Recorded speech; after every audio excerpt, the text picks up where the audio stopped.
Boa noite, pessoal do primeiro ano A, B, C.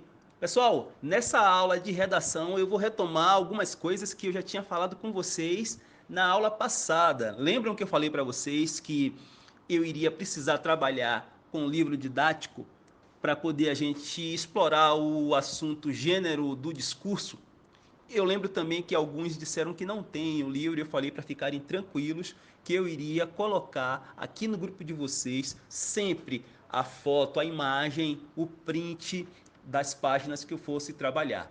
Pois é, a gente vai trabalhar nessa aula de hoje com aquilo que eu já tinha dito para vocês na aula passada, que é da página 28 até a página 33. O assunto é gênero do discurso. Vocês vão precisar dar uma lida nas coisas que eu for postando, no material que eu for postando, porque no final da unidade eu vou precisar fazer uma atividade com vocês, uma atividade avaliativa. O assunto não é difícil, gênero do discurso não é um assunto difícil. Agora é necessário que a gente dê uma lida, que é para poder a gente fixar melhor, para poder a gente separar, entender o que é gênero do discurso, porque você tem uma quantidade significativa de gêneros, certo? Então, assim, a gente inicia isso já com o conceito, com a definição, o entendimento do que é o gênero do discurso. Pessoal, ó, não há possibilidade de comunicação humana sem a utilização dos gêneros do discurso. Qualquer palavra que é dita dentro de um gênero do discurso. Os gêneros do discurso são produtos das diferentes esferas sociais de produção de conhecimento e de linguagem. Aquilo que eu estou fazendo agora com vocês já é um gênero do discurso. Então, assim, quando a gente começar a pensar, por exemplo, na música, a música ela se enquadra como? Como um gênero do discurso. A música se enquadra como um gênero do discurso, a peça teatral se enquadra como um gênero do discurso. Quando vocês vão ao cinema, não agora, né? Em tempos de pandemia, filme só em casa. Mas quando vocês estão assistindo um filme em casa, né? Vocês estão também diante de um gênero do discurso. É um tipo de comunicação.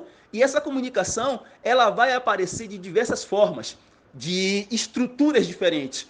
Por exemplo, não sei se vocês gostam de ler poesia, mas todo mundo já deve ter visto, né, alguma coisa num caderno de linguagens ligado à poesia. Vocês já perceberam que a poesia ela é arrumada, as linhas são arrumadas de um jeito diferente da que é arrumado, por exemplo, um texto jornalístico?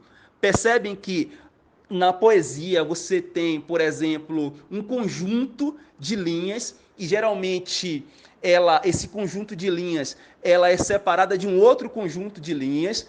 Essas linhas são chamadas de versos e esse conjunto é chamado de estrofe. E de uma estrofe, ou seja, de um conjunto de linhas para outro, você tem uma separação. E geralmente essas linhas elas não ficam num formato justificado. Se vocês pensarem, por exemplo, nelas dentro do Word, né? Daquela página do Word, elas não ficam dentro de um modelo de modelo justificado de estruturação. Fica centralizado, né? Esse é o tipo do gênero que encaixa arrumação, encaixa tanto para poesia quanto para música. E existe uma característica que é muito específica, tanto na música quanto na poesia. Não quer dizer que seja tudo sempre assim, mas no geral você tem um ritmo, no geral você tem uma rima.